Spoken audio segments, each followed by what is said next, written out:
પાણીની કદાચ એક ટીપું પણ તમને અડે અને એ કુંભ મેળાની તમને એક રજઈ અડે ને તોય તમે ધન્ય થઈ જાય, બેડો પાર થઈ જાય.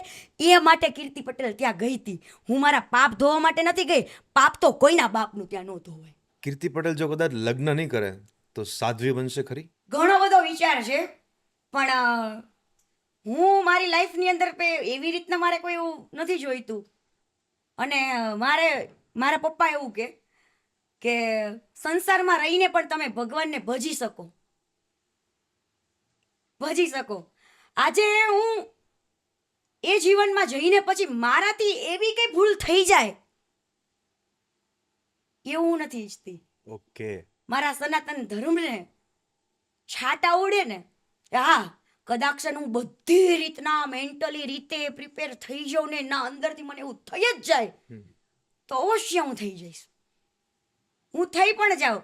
પણ અત્યારે મારા જીવનની અંદર કહેવાય ને કીર્તિ પટેલ પાસે જ્ઞાનેય છે અને હવે કીર્તિ પટેલ પાસે ગાળેય છે.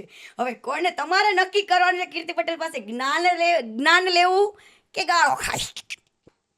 તો કીર્તિ તમે આટલા દિવસ કુંભમાં હતા ને તો તમારો એક બી વિડીયો ઇન્સ્ટા પર આવતો નહીં હતો, જેમ મેં વાત કરી. તો લોકો એવું માનતા હતા કે ગુજરાતમાં શાંતિ છે, તો શું ખરેખર શાંતિ હતી? ના, મને મેસેજીસ આવે, મેલ આવતા હતા, મેં આવીને બધા વાંચ્યા ને તો લોકો એવું કહેતા હતા ઇન્સ્ટાગ્રામમાં શું લાગે છે, તમે આવતા રહ્યો, ક્યાં છો દીદી, તમને શું થયું છે. એવા ઘણા બધા લોકો હતા કે દીદી તમે ક્યાં જતા રહ્યા છો. એવા મારા ઘણા બધા શુભચિંતકો હતા કે જેને મને મેલ કર્યા છે, મેસેજીસ કર્યા છે કે દીદી તમારા વગર ઇન્સ્ટાગ્રામ ખોલવું નથી ગમતું, તમને કંઈ થઈ તો નથી ગયું ને. આવી રીતના મારા શુભચિંતકો બહુ બધા છે, બરાબર. એટલે ક્યાંક ને ક્યાંક તો આ ઇન્સ્ટાગ્રામ વાળાને છે ને મને ઇન્સ્ટાગ્રામનો ભગવાન માનવો પડે. કેમ કે આજે કીર્તિ પટેલ છે કે જે ઇન્સ્ટાગ્રામનો માહોલ છે ને ગરમ રાખે છે, એક માર્કેટમાં રાખે છે. આજે હું ખાલી 5 દિવસ ઇન્સ્ટાગ્રામ બંધ કરી દઉં ને લોકો ખુદ ઇન્સ્ટાગ્રામ ખોલતા બંધ થઈ જશે કે હવે ઇન્સ્ટાગ્રામમાં એટલી મજા નથી રહી. આજે કીર્તિ પટેલને ભલે લોકો જોકર થઈને જોતા, એક મજા લેતા, એક મારા કિરદારને એ લોકો જે રીતના જેનામાં સારી એવી વિચારધારણા છે, જેનામાં એવી શક્તિ છે, એ મને એવી રીતના જોવાના છે. જેનામાં એ બુદ્ધિ તો એ મને જોઈને હસતે જ ખરા ને. એના મોઢાનું સ્માઇલ જોઈને મારું તો સારું થશે ને. મેં ઘણી જગ્યાએ નોટ કર્યું છે. પર્સનલી મારી વાત કરું છું. થોડાક ટાઈમ પહેલાં હું ગામડે હતો, એક લગ્ન માટે ગયેલો હતો. તો હું જ્યારે નાનો હતો ને ત્યારે હું કેવું રાતના 8 વાગે એટલે હું તારક મહેતા જોઉં, એક્સપાયર્ડ કોઈ અવોર્ડ્સ ચાલતા હોય એ જોઉં, કોઈ મૂવી આવે છે જો. અત્યારનો કલ્ચર ટ્રેન્ડ કેવો છે ખબર? રાતના 10:30 થશે એટલે કીર્તિનું લાઈવ આવે છે, હાલો તૈયાર થઈ જાઓ. ગલ્લા પર બેસેલા લોકો અથવા તો ઘરની બહાર ઓટલા પર બેસેલા લોકો, એવી ઘણી જગ્યાએ એવું ગ્રુપ બેસે છે કે જે સાથે મળીને લાઈવ જુએ છે. લોકોના મેસેજીસ આવે, લોકોના એવા મેં વાતી કરેલી છે. લોકોએ મને એવું કીધેલું છે કે તમારું જ્યારે લાઈવ હોય ને કીર્તિબેન તો અમે તો વહેલા જમી લઈએ છીએ, હું તો તમારા લાઈવનું એલાર્મ મૂકીને શું છું.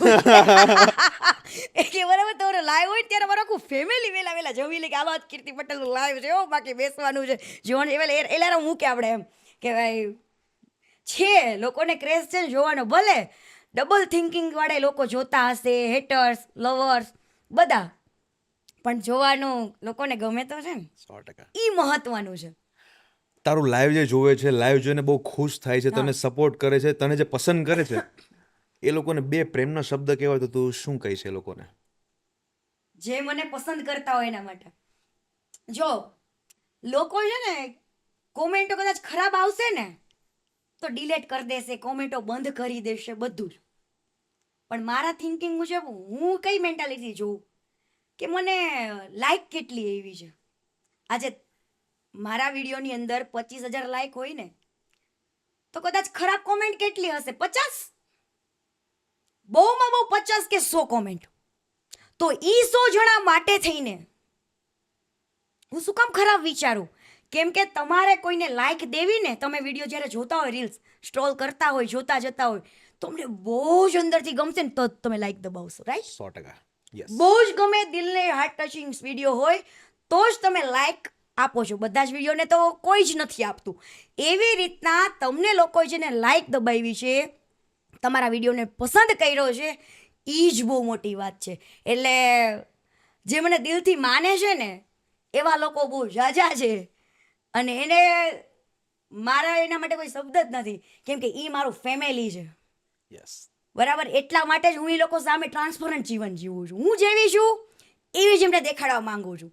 અને હું લાઈફની અંદર તો હરેક વ્યક્તિને એટલું તો કહું જ છું કે લાઈફની અંદર ક્યારેય કોઈ તમારી દુખતી નસ ના રાખતા. બસ ટ્રાન્સપરન્ટ જીવન જીવવાનું. જે તમે કરો છો, જે તમે ખાઓ છો, જે તમે પીવો છો, જે તમે હરો છો, ફરો છો, બધું જ એની સાથે શેર કરવાનું, કહેવાનું, બધું જ. ત્યારે તમને લોકો પસંદ કરશે. અને હેટર્સ માટે લાઈફની અંદર તો હેટર્સ ન હોય તો જીવન નકામું છે. હેટર્સ તો હોવા જ જોઈએ. જિંદગી એક રમત છે ને રમવી જરૂરી છે. ક્યારેક ક્યારેક કોઈ વસ્તુ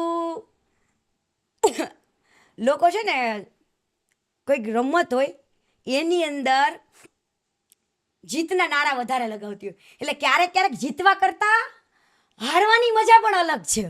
100%. કે ત્યારે લોકોને છે ને તમારી ઉમ્મીદ લોકોને જીતની હતી અને ચર્ચા તમારી વધારે હતી જીતની, કે આ જ જીતશે. એ મારા માટે કદાચ ચર્ચા મારા માટે મહત્વની હતી કે એક ઉમ્મીદ લઈને તો બેઠો હતો ને, વાહ. એક ઉમ્મીદથી તો બેઠો હતો ને કે આ જ જીતશે, ભલે મારે હારી ગઈ ને તો મારી જીત સમાન છે. એવી વસ્તુ છે લાઈફની અંદર. જો કે અત્યાર સુધી તો ઉપરવાળાએ હારવા નથી દીધી, જો કે નહીં જ હારવા દે મારી લાઈફની અંદર. અને હું કોઈ એવી રમત પકડતી નથી. મેં કીધું જિંદગી એક રમત છે.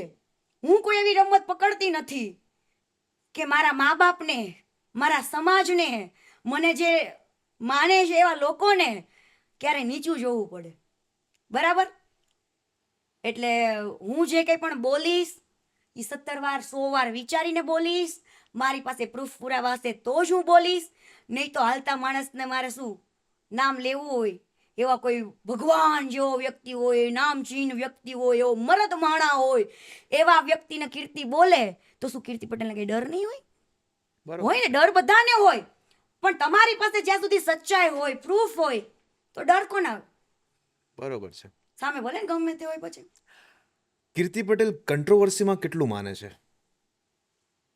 કહેવાય ને કે કંગના રાણાવત શું કે शुरू में करती नहीं हूँ, शुरू में करती नहीं हूँ लेकिन खत्म में જરૂર કરતી હું. એમ ખતમ હું, હા, એટલે ચાલુ હું કરતી નથી, એને પૂરું હું જરૂર કરું છું. એવી વાત છે કે લોકોએ, હું તો એક સારા વે ઉપર જ આવી હોય કોઈ એવી વાત લઈને, કોઈ મારો પ્રશ્ન લઈને, અને એને કોન્ટ્રોવર્સી લોકો બનાવે છે.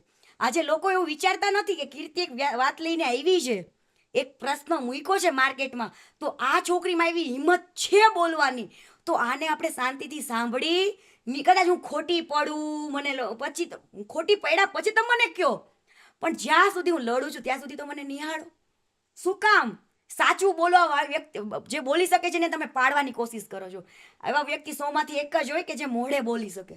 તો કીર્તિ, ખજૂરભાઈને તો ગુજરાતના લોકો ભગવાન માને છે. આના વિશે તારું શું કહેવું છે? એને ભગવાન લોકો માને છે અને લોકોના દિલમાં એને એટલી બધી જગ્યા બનાવી, તો મસીહા બન્યો, ભગવાન બન્યો.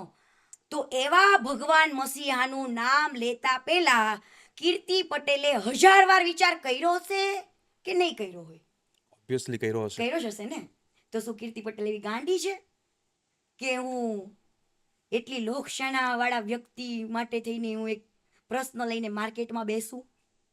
મેં કાંઈ પણ તો વિચાર્યું હશે ને, મારી પાસે કાંઈક તો એવા પ્રૂફ હશે ને 100%. કે આજે હું માર્કેટમાં લઈને આવી છું. 100%. અને આજે હું આટલા પ્રૂફ મૂકું છું, ગામ સાથે, નામ સાથે હું આટલા એવિડન્સ મૂકું છું, છતાં પણ લોકોને એવું છે કે ઈ જે કરતો હોય ઈ સેવા કરે છે ને. હું ઈ જે કરતો હોય એનાથી મને મતલબ નથી, પણ એને જેણે આપ્યું છે ને અને એનો પૈસો સદ ઉપયોગ નથી કર્યો ને એનથી મતલબ છે. આજે હું એવું નથી ઈચ્છતી કે 345 ઘર જ બને. કીર્તિ પટેલ એવું ઈચ્છે છે કે 3-4 હજાર ઘર બનવા જોઈએ. બરાબર, એટલા ગરીબોના હકના જે પૈસા લઈને ઈ દબાવીને બેઠો છે ને એની પાસે ઈ પહોંચવો જોઈએ. આજે કીર્તિ પટેલની લડત એ છે. આજે હું જેટલા પ્રૂફ હું મૂકું છું કે એને અમેરિકાથી બધેથી જે ફંડ આપ્યું છે, ટુંડાલી ગામના નાનતીન ઘણા બધા લોકોએ ફંડ આપ્યું છે, અને આજે તમે એક ટ્રસ્ટ ચલાવો છો, બરાબર, એને જાની દાદા ફાઉન્ડેશન કરીને એ ટ્રસ્ટ ચલાવે છે, તો એની અંદર તમે પૈસા લ્યો કે 6-7 વ્યક્તિના જે અધર અકાઉન્ટના મારી પાસે જે એવિડન્સ છે એના અકાઉન્ટમાં તમે પૈસા